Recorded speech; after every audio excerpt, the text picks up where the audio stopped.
ચાલો સરસ મજાનું ફૂલ બનાવી દો. અદબ. આજે આપણે કઈ વાર્તા કરશું? હા. એક હતું સરસ મજાનું જંગલ. જંગલમાં કોણ રહેતું હતું?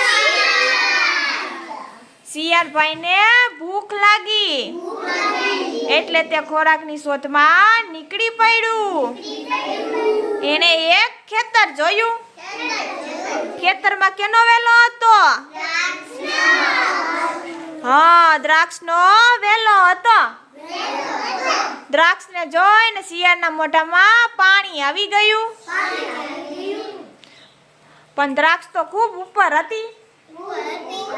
શિયાળભાઈએ તો ઠેકડો એક માર્યો, બીજો માર્યો, ત્રીજો માર્યો, ચોથો માર્યો, પાંચમો માર્યો, પણ દ્રાક્ષ મોઢામાં આવી નહીં. શિયાળભાઈએ તો ઠેકડા માર્યા જ કર્યા, પણ દ્રાક્ષ હાથમાં આવી નહીં. શિયાળભાઈએ તો પછી કીધું દ્રાક્ષ તો ખાટી છે.